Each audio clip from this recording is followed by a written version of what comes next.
Esta semana hemos publicado una nueva clase, la tercera de serie de Fourier, donde analizamos las simetrías. Seguimos trabajando con la serie de Fourier, donde analizamos simetrías y la parte de forma compleja de la serie. Ya el práctico que se publicó esta semana, que es el práctico 10, ya es un práctico donde van a trabajar con circuitos, y para hacerlo necesitan comprender la clase esta y la clase que se publica el martes, que es la última ya, que es la más jugosa de todas desde el punto de vista de la ingeniería eléctrica. Así que espero que la puedan disfrutar, entender y luego discutir conmigo en la próxima clase, porque justamente es la ingeniería eléctrica moderna la que estamos viendo y los circuitos con los que tienen que lidiar en esta actualidad de la ingeniería del siglo XXI. De manera tal que, bueno, el práctico anterior lo hemos desarrollado casi completo el viernes pasado. Habían quedado, digamos, para que ustedes descubran los contenidos armónicos de varias de las señales de ese práctico, y habíamos discutido la clase pasada el contenido armónico en las señales de excitación en ingeniería y cuáles son los instrumentos que se usan para hacer sus mediciones, un poco, digamos, de eso y del concepto de contenido armónico, qué significa, cómo lo interpreto y cuando leo en el instrumento alguno de esos parámetros, cómo los tengo que interpretar.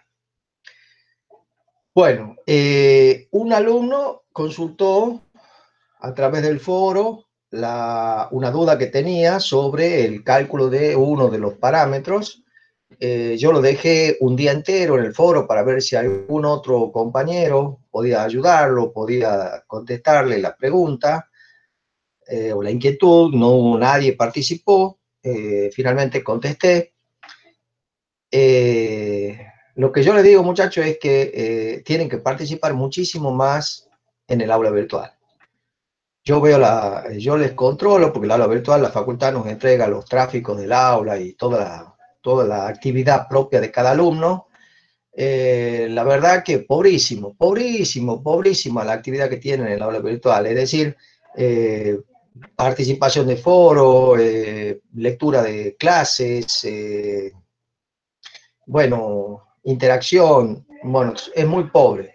Yo se lo vengo repitiendo desde comienzo de año, que esta materia tienen que participar, no solo porque tienen que participar, sino porque tienen que aprender algo básico de la ingeniería eléctrica, como es todo lo que estamos trabajando. También la participación tiene que ver con el concepto, ya les he dicho, que no solo son los parciales, sino el promedio de interacción con el aula virtual al fin del año, los trabajos que hayan presentado y demás. Así que bueno, es la última advertencia que les hago. Ya es octubre, ya es bastante adentrado el año. Así que, bueno, espero, como último consejo, que le den mucha más importancia a esto. Si no, van a tener graves inconvenientes. Ya a esta altura del campeonato, con lo que vamos viendo y con lo que falta, el tren ya se ha ido bastante lejos y el que no agarró la vía ya dificulto que la pueda agarrar, aunque se lo ayude bastante. De manera tal que, bueno, no sé si tienen alguna pregunta del práctico pasado. El práctico que está puesto en la web ya es un práctico más de electricidad.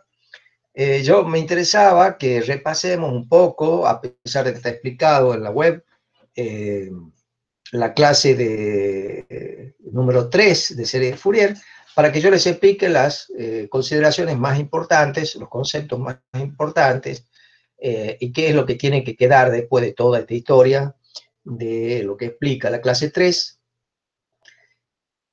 que repito, mucho de eso ya lo han visto en señales, pero lo que nosotros estamos haciendo es aplicarlo a la ingeniería eléctrica. Bueno, recuerden, yo voy a partir la pantalla, ya no voy a poder admitir más chicos en el aula virtual. Recuerden poner la asistencia a partir de las 19:20, ¿sí? Yo voy a partir la pantalla y empezamos a ver la clase. Entonces, la clase número 3 comenzaba con la simetría de ondas, algo que es importantísimo en ingeniería, de escribir bien. ¿Me están escuchando, chicos? Sí, Sí, Inge. profesor. Ah, perfecto. Bueno, al pelo. Entonces, la primera parte de la clase número 3 tiene que ver con simetría de Sí, ondas. Leo. Y es importante que esto, además de que es una cuestión matemática, es importantísimo interpretar la forma de onda en un osciloscopio, por ejemplo, cuando estoy trabajando con algún circuito, porque esa información de la simetría me va a dar muchos elementos para ahorrarme trabajo en el análisis de los circuitos. Entonces, las simetrías que generalmente son las más fáciles de identificar son las simetrías par e impar. Ya deben haber hecho eso en la cátedra de señales. La simetría par es cuando es simétrica respecto al eje vertical, y la simetría impar cuando es simétrica con signo cambiado respecto al eje vertical, es decir, que se cumple que f de t es igual a menos f de menos t. Eso lo doy por hecho, que lo entienden y que no hay ningún problema.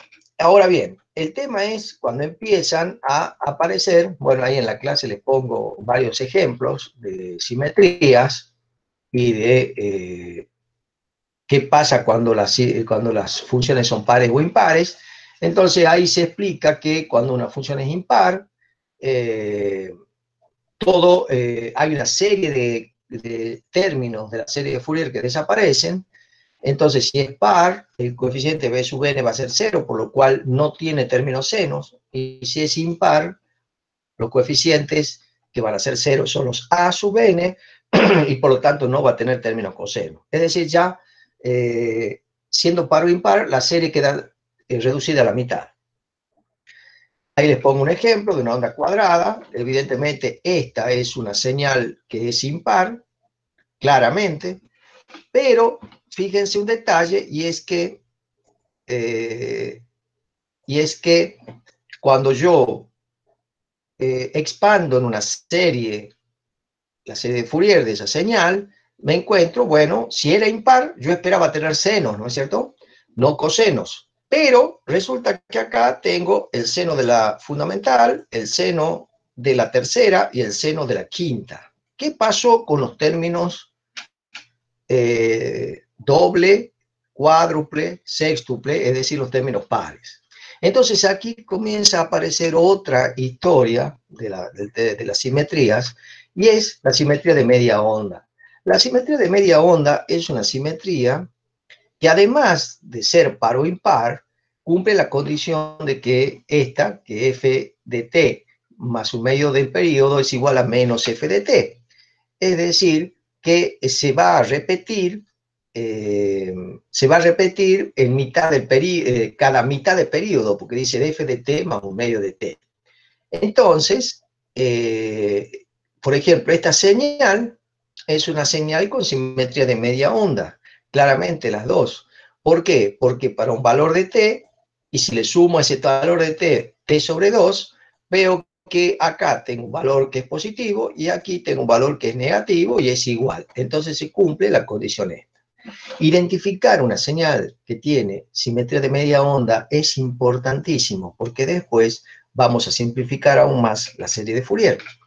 Entonces, fíjense, si yo tengo una señal que tiene simetría de media onda y además es par o impar, simetría de media onda y además es par o impar, decimos que es una señal que tiene una simetría de un cuarto de onda.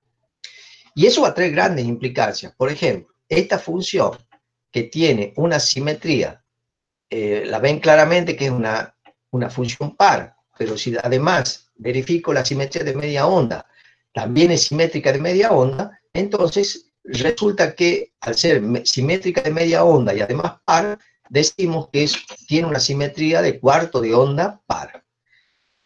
Mientras que esta otra de abajo es una onda que tiene, evidentemente es impar, y además tiene simetría de media onda. Entonces decimos que finalmente tiene una simetría de un cuarto de onda impar. De manera tal, chicos, que hasta ahora hemos visto simetría par, impar, media onda y cuarto de onda, que a su vez la cuarto de onda puede ser par o impar. Otros ejemplos de simetría par de cuarto de onda o impar de cuarto de onda serían estas. Y resulta que a veces decimos que hay una simetría escondida. A ver, ¿qué significa eso? Eso es para identificar claramente en un osciloscopio cuando tengo una señal y ver si tiene simetrías o no. Supongan ustedes que tenemos esta señal.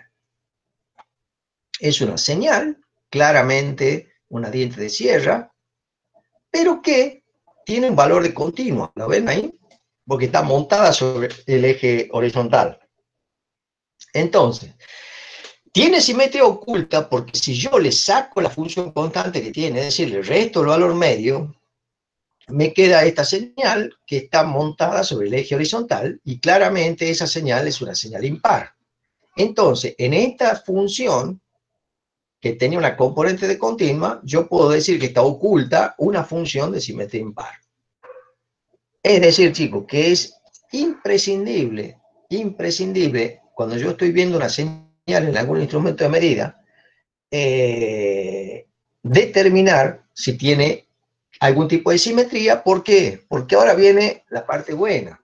Habíamos dicho que si la señal tenía simetría par o simetría impar, solamente en el caso de la par tenía coseno solamente y en el caso de la impar solo le quedaban los términos senos, porque en un caso el Bn era cero y en el otro el An era cero.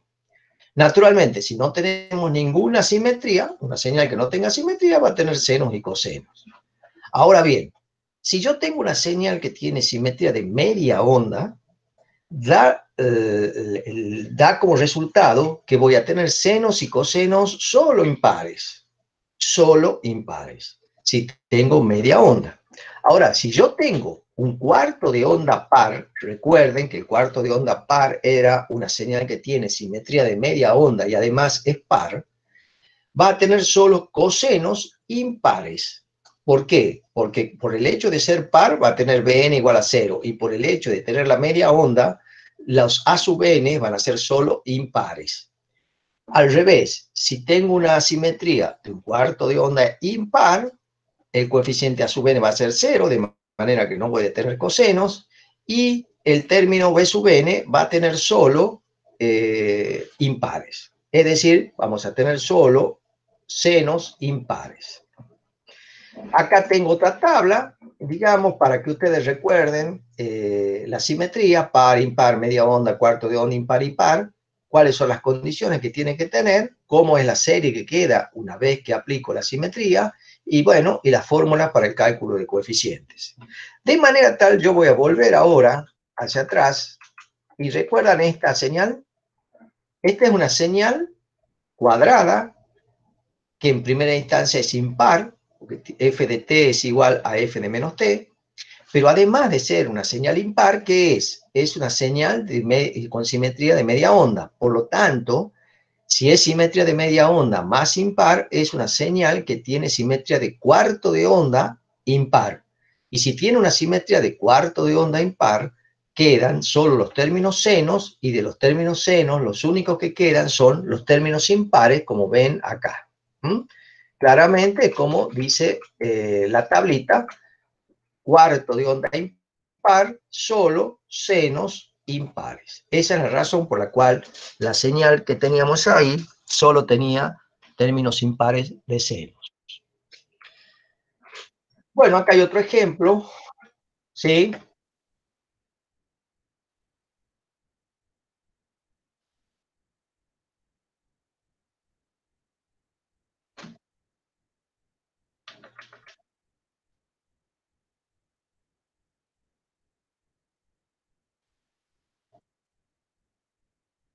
Bueno, la simetría escondida la vamos a encontrar solo cuando la señal está desplazada en el eje vertical, porque en el eje vertical es como sumar o restar una tensión continua. Si usted desplaza la señal en el eje horizontal, lo que está, por ejemplo, esta señal en vez de ser así, es así, ¿m? Lo único que está haciendo es modificando la simetría. Puede o no modificar la simetría, eso es todo.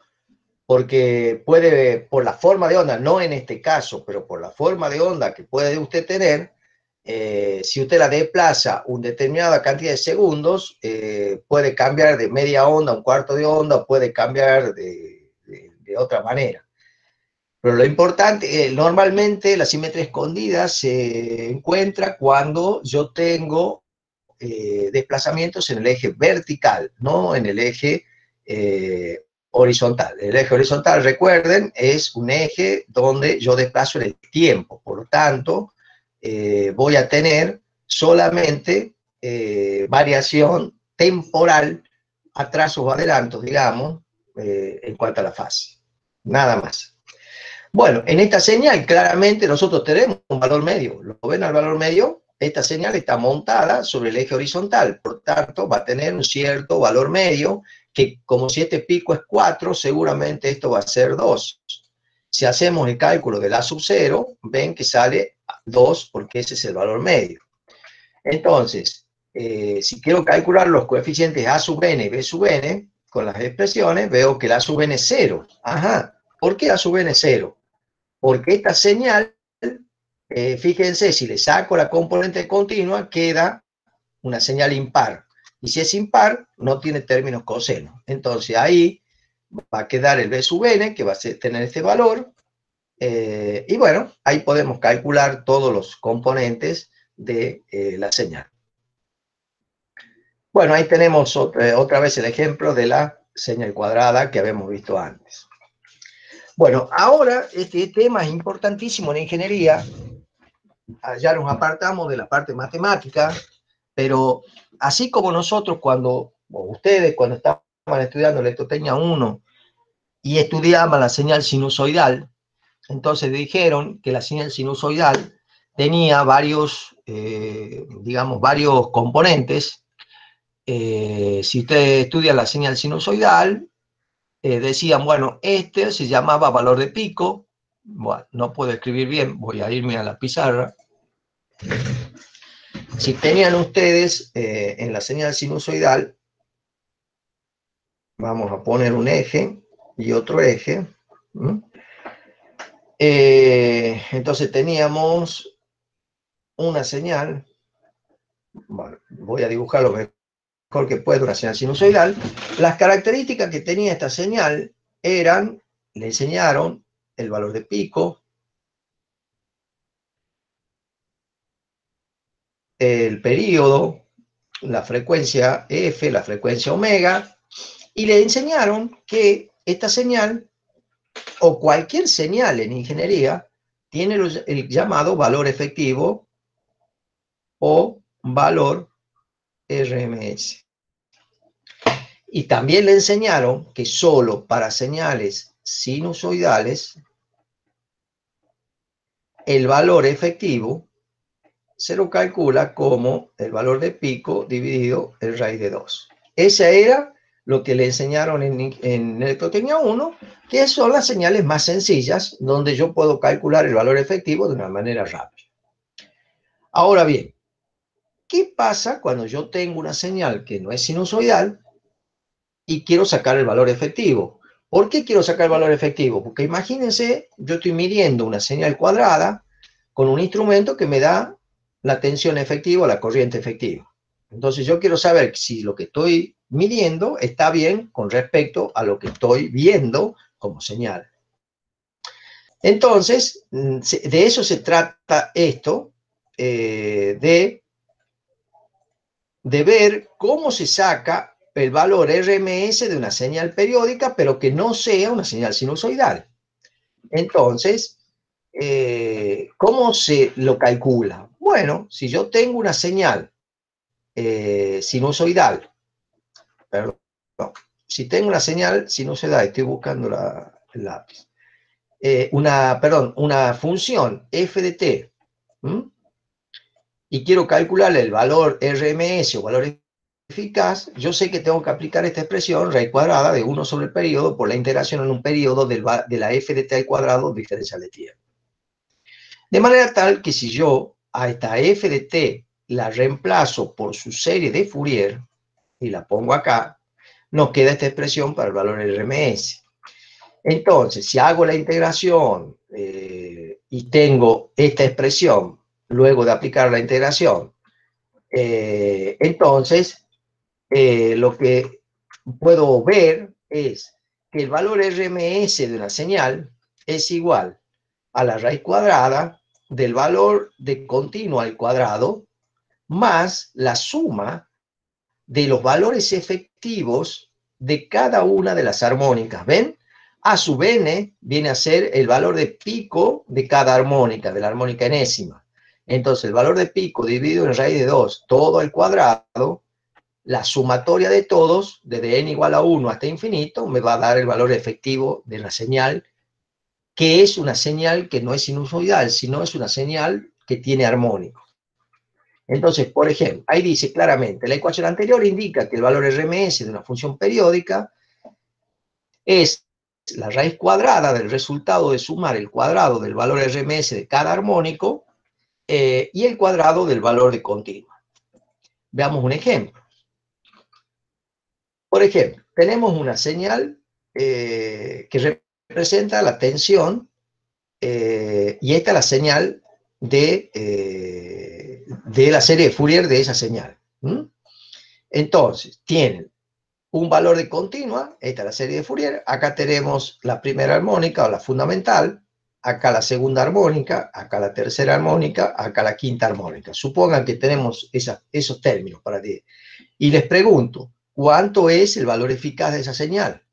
Bueno, el valor eficaz de esa señal se lo calcula con la expresión anterior. Decía, era la raíz cuadrada del valor de continuo al cuadrado, es decir, 10 al cuadrado, más el valor eficaz al cuadrado de cada una de las armónicas. Por ejemplo, la armónica fundamental tiene 30 voltios, entonces 30 sobre raíz de 2 al cuadrado, valor eficaz al cuadrado.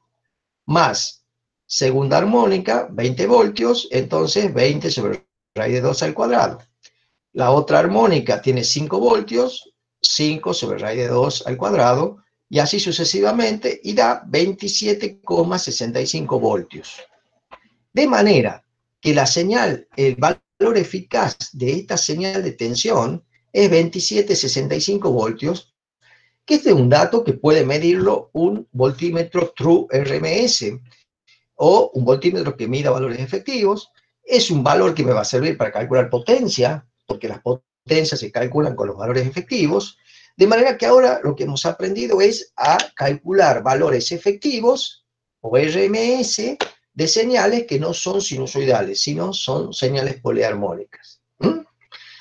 Naturalmente, este valor efectivo de la tensión va a ser mucho más exacto cuantas más armónicas tengamos. Si truncamos la serie de Fourier en unas pocas armónicas, ese valor efectivo va a ser menor que el correcto, porque estamos truncando y sacando de lado varias armónicas. Pero cuantas más armónicas pongamos, mucho más claro va a ser eso. De manera que ahí lo que nos sirve es para calcular sobre todo en potencia, que lo vamos a ver en la clase que viene, y para hacer comprobación de mediciones. Bueno, eso en cuanto a ingeniería. Perdón, ingeniero, un comentario. Sí, señor. Sí, ahí bueno, nos pasó a varios ahí en el último parcial de mediciones. Bueno, nos pedían el valor TRMS. Y bueno, teníamos que multiplicar por 2,22, la mayoría se nos pasó, digamos, hemos puesto el valor medio. Bueno.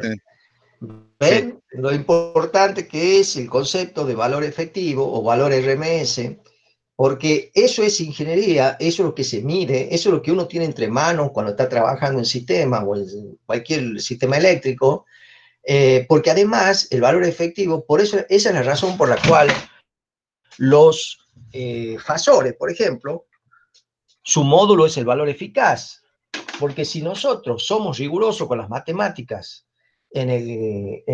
cuando enseñamos fasores, los fasores deberían tener su valor, el módulo del fasor debería ser el valor de pico de la señal que está representando. Pero hubo una convención de ingenieros hace muchos años donde dijeron que está bien, matemáticamente es correcto poner el valor de pico en el módulo del fasor para representar la señal, pero que era mucho más útil para los ingenieros que ese valor sea, el módulo del fasor sea el valor eficaz. ¿Por qué? Porque después, cuando usemos ese valor eficaz, ese módulo de tensión para hacer cálculos de potencia, las potencias dependen del valor eficaz y no del valor de pico. Por lo tanto, ya tenía convertido el fasor a valor eficaz y de esa manera los cálculos de potencia se hacen mucho más sencillos. Entonces, el concepto de valor eficaz o valor RMS en ingeniería eléctrica es fundamental, digamos, entenderlo. De manera que ahora ya sabemos calcular el valor eficaz de una señal sinusoidal pura, con un espectro unitario, y el valor eficaz de una señal poliarmónica, donde tenemos varias armónicas cuando la descompongo en serie de Fourier. ¿Alguna otra pregunta de los valores eficaces? Bueno.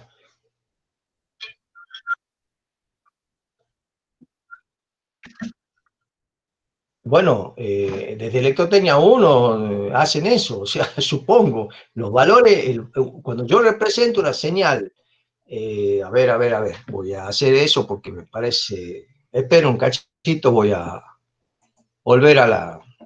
Supongan ustedes que tienen que representar esta señal en fasores. Entonces, supongan ustedes, esto ya de Electrotecnia 1, muchachos, ¿no?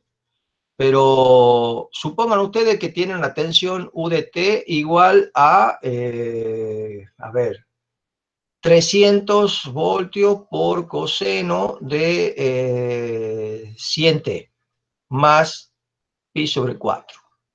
Esa es la tensión en el tiempo. ¿Cuál es su representación en fasores?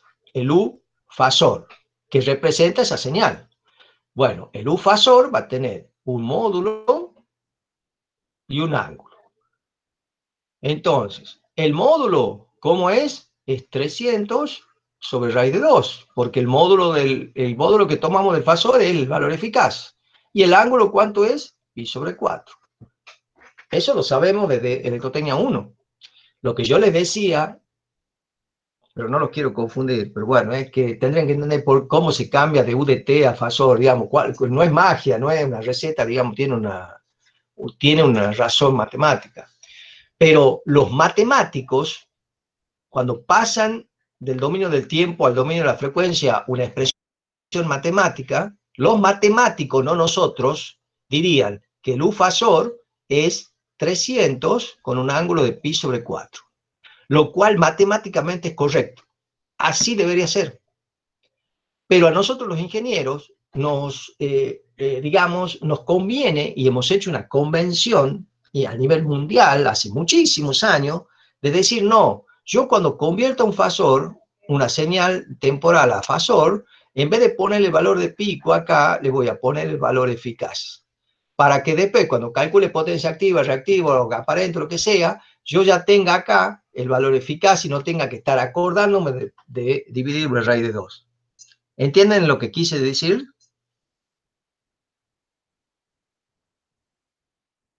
Ingeniero.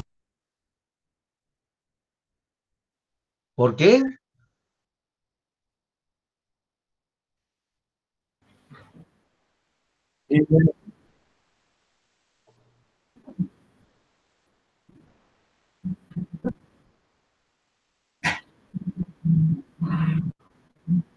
No entiendo.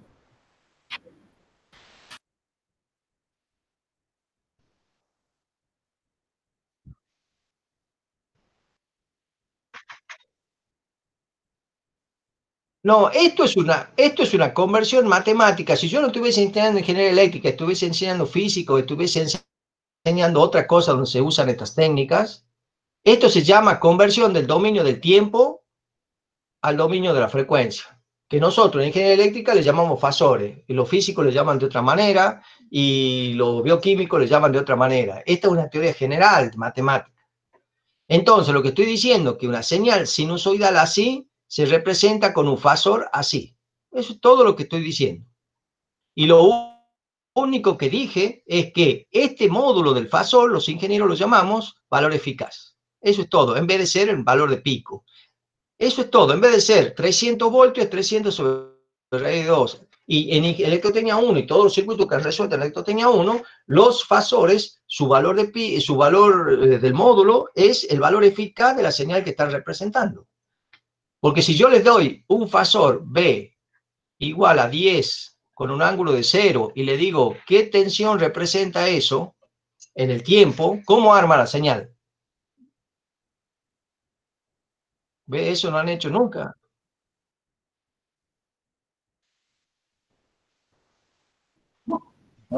Coseno de T.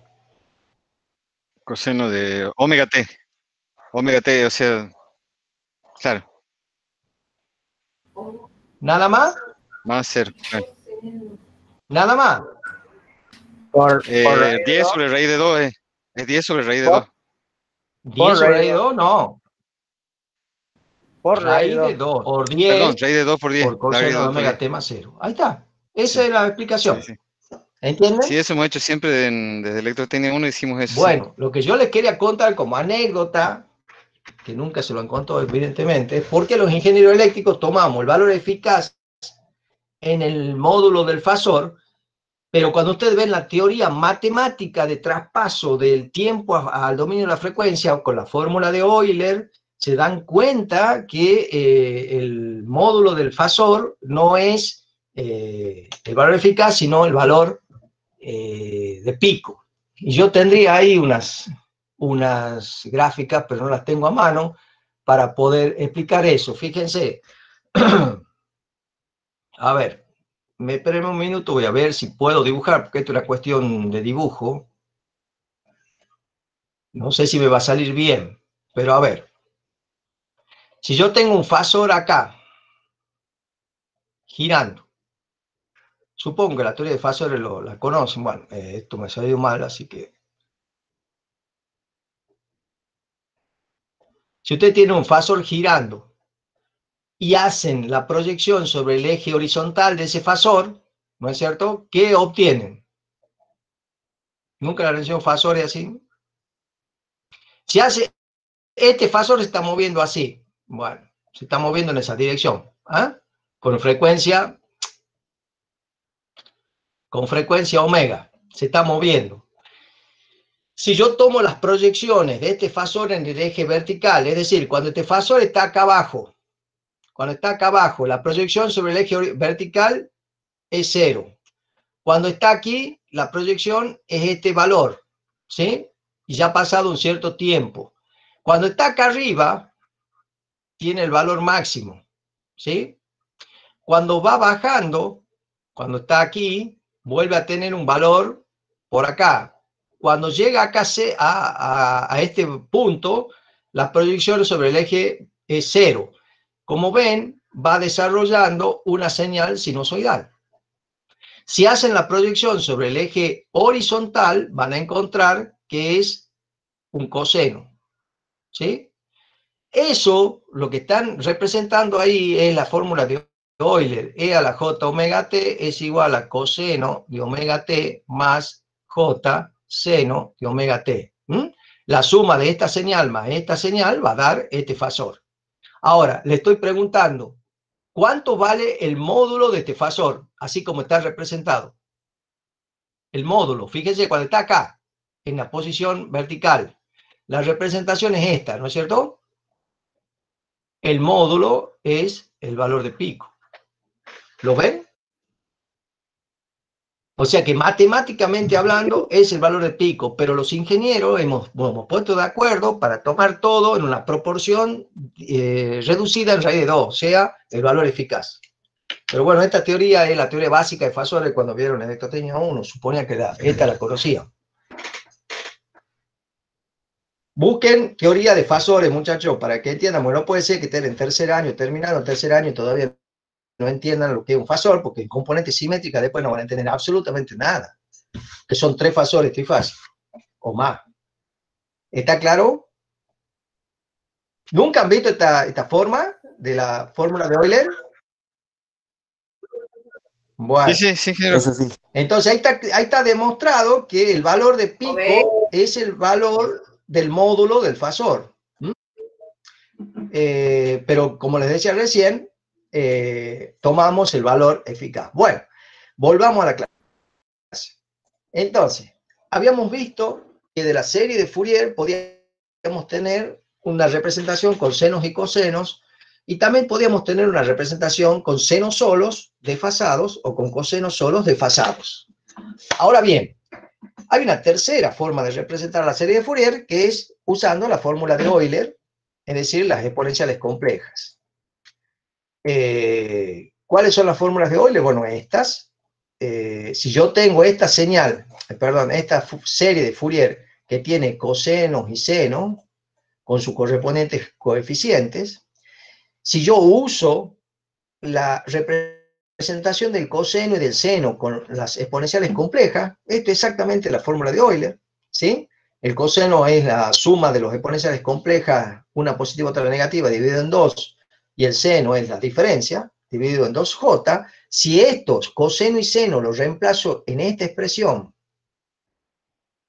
¿sí? Con las exponenciales complejas, eso ya lo tienen que haber visto en señales, llegamos a que podemos definir unos coeficientes, llamados coeficientes complejos, que son C sub 0, C sub n y C sub menos n, que son complejos, como ustedes ven. Aquí los coeficientes ya son complejos, como ven.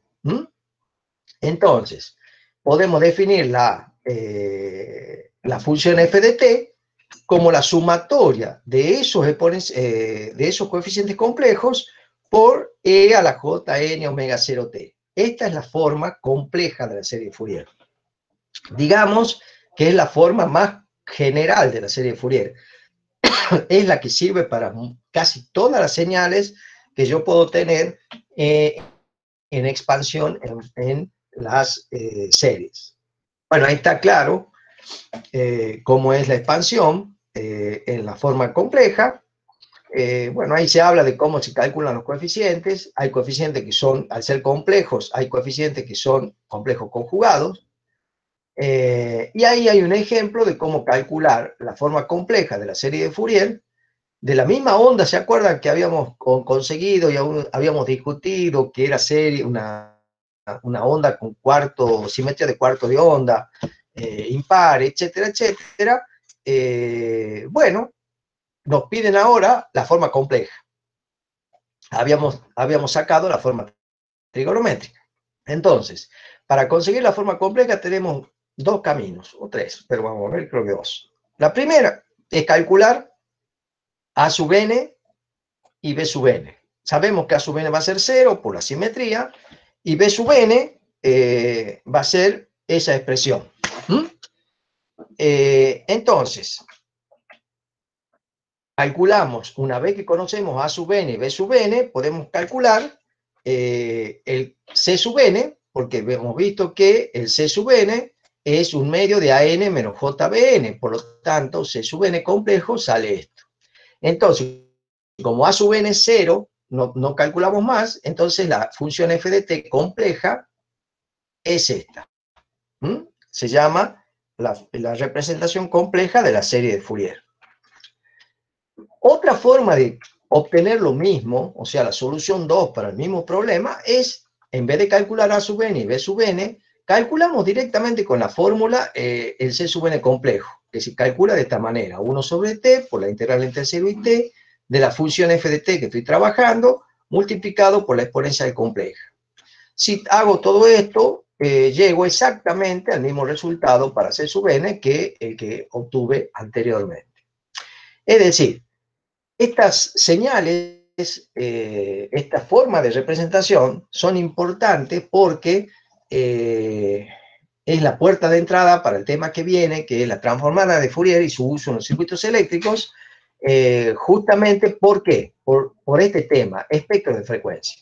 ¿Cómo es el espectro de frecuencia compleja?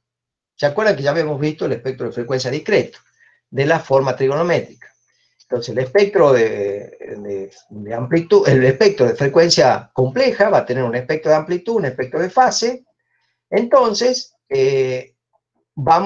volvemos a la misma señal, que la señal cuadrada con simetría de un cuarto de onda impar. Calculamos el coeficiente complejo C sub n, calculamos el módulo que es lo que se representa en el espectro, y entonces representamos el módulo de C sub n con respecto a n, que en el caso de los complejos tenemos n espejos, o sea, siempre vamos a tener un 10 y un menos 10, un 20 y un menos 20, y fíjense cómo es el espectro. El espectro sigue siendo discreto, totalmente discreto, pero es simétrico respecto al eje vertical. Recuerden muy bien este espectro para cuando empecemos transformada de Fourier. Muy bien este espectro. Tiene una forma muy particular. Los que han visto probabilidades saben de qué estoy hablando. Entonces, bueno, eso es lo que se vio en la clase número 3, que es la que está puesta desde el día martes en la web. La clase siguiente, la que se va a publicar el día martes 13, es una clase donde ya vamos a trabajar todo lo que sabemos en circuitos eléctricos. Todo. Ya vamos a empezar a resolver circuitos eléctricos claramente. Para eso se ha publicado ya el práctico 10, donde les quería mostrar más o menos de qué se trata, porque todavía esto tienen que conocer la clase siguiente, la clase del martes 13 para resolverlo, pero aquí ya ven, estamos teniendo señales periódicas no sinusoidales aplicadas a circuitos como este. O sea, esta señal es la señal que aplica a este circuito.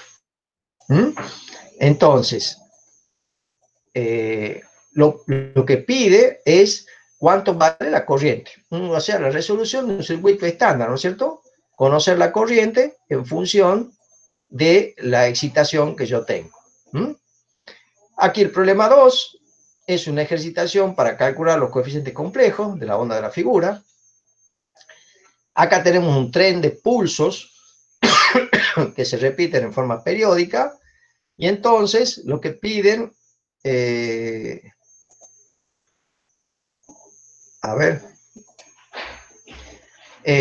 tren de pulsos periódico, tenemos que calcular la serie exponencial de Fourier de este tren de pulsos. Luego acá tenemos un circuito nuevamente, donde tenemos la fuente de corriente que está excitando este circuito, y nos piden que calculemos la tensión B de T, es decir, la tensión B de T es la tensión que yo tengo en la resistencia de 10 ohms. O sea que ahí ya tengo una excitación que es cuadrada, y tengo que calcular en un circuito ya más complejo, o sea, no es una sola resistencia con una bobina, una sola resistencia con un capacitor, sino un circuito ya, y tengo que calcular la tensión en ese elemento. Eso es un problema típico de ingeniería, es decir, una señal que entra a un determinado circuito, y yo quiero saber, si yo pongo el osciloscopio acá, qué señal tengo. El próximo problema es el mismo, pero en vez de estar excitando con cuadrada, estamos excitando con una señal diente de sierra. También es importante saber qué señal tenemos acá.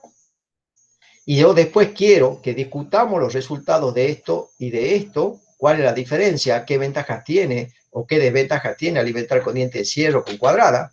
Les repito, en ingeniería de control, por ejemplo, cuando hacen control de velocidad, control de cualquier tipo de sistema de control realimentado en ingeniería eléctrica, es muy común que, bueno, trabajen con tensiones o corrientes de esta naturaleza. Y finalmente hay otro problema, creo, ¿o no? ¿O ahí termina? No, ahí termina, creo. Sí, ahí termina. ¿Cómo? Una pregunta. No escuché. ¿Qué Sí. influencia tiene el fenómeno de Gibbs a la hora de resolver los circuitos con la serie de Fourier?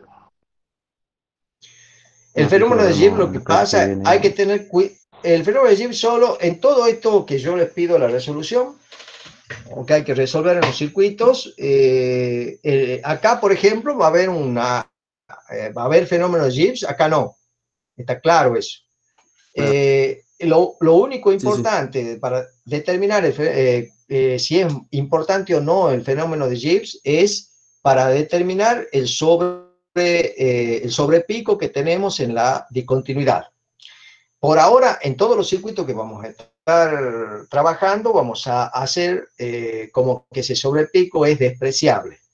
Yo después cuando ya veamos la clase que viene, concepto de potencia y demás, les voy a explicar en qué caso hay que tener cuidado con Gibbs o en qué caso hay que tener cuidado con los sobrepicos y hasta qué nivel de sobrepico es aceptable y a partir de cuál nivel de sobrepico no me debo preocupar aunque exista. ¿Está claro? Bien. Bueno, ese es el práctico que van a tener. Ya el martes 13 es la próxima teoría, la última de Fourier, y yo ya no voy a publicar teorías durante la semana subsiguiente, no va a haber teoría para que trabajen en el práctico, y después ya empezaremos a trabajar con los circuitos eléctricos y la resolución por transformada de Fourier. Todavía queda un práctico más de serie de Fourier, o sea que todavía les queda resolver otro práctico más. Bueno, ¿alguna pregunta, chicos? ¿Alguna inquietud de todo esto que hemos estado viendo? No, es que ¿Han puesto la asistencia mientras yo hablaba? sí, ingeniero. Bueno, me alegro A mucho. mí se me pasa, profesor, no sé si por ahí. Bueno, voy a habilitar, a ver, esperen un momentito, voy a habilitar de nuevo y el que pueda pone. A ver, yo quiero ver.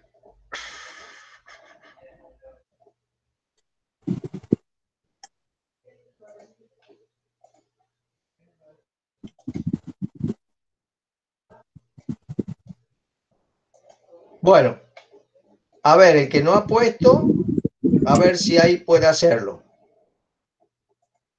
Tengo...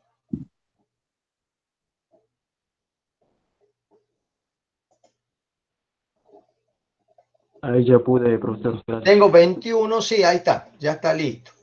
Bueno, perfecto. ¿No hay ninguna pregunta, chicos?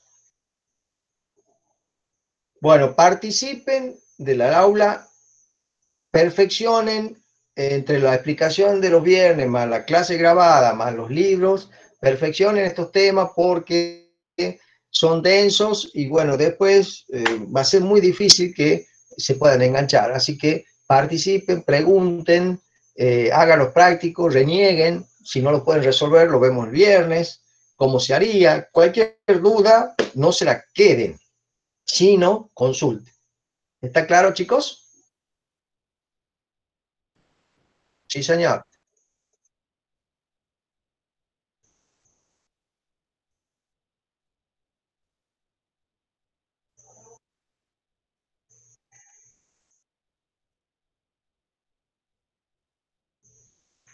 Bueno, sí. Multímetro True RMS, sí. Eh, eh, bueno, puedo determinar valores eficaces nada más, ¿no? Eso es todo. Y depende del multímetro, si, bueno, si es de buena calidad, sí, si es de mala calidad, quizá la electrónica no se lo permite. Pero sí, lo que puedo poner, yo puedo poner una onda cuadrada, depende de la frecuencia de la onda cuadrada también, ¿no es cierto? Porque el multímetro no está preparado para ondas, para señales de alta frecuencia. Pero una señal cuadrada de baja frecuencia puede medir el valor de RMS. Sí, sí, pero eso es todo lo que puede medir un multímetro. Yo, en el caso este, sería hacer las mediciones con un analizador de redes o con, bueno, o con un osciloscopio de 100 megas de ancho de banda. Entonces, con eso puedo hacer las mediciones sin problema. Los osciloscopios nuevos, digitales, de gran ancho de banda, tienen incluso, cuando yo les introduzco la señal, un botoncito para que me dé el valor eficaz, otro botoncito para que me dé el valor, no sé, medio, otro botoncito, o sea, los instrumentos modernos, todos estos cálculos lo hacen en forma automática, pero instrumentos de envergadura, como le estoy hablando, analizador de redes, osciloscopio, etcétera, etcétera. ¿De acuerdo, chicos? Sí, ingeniero. Bueno, Listo. chicos, entonces hasta el viernes que viene, cualquier cosa me escriben por el foro. Y si escriben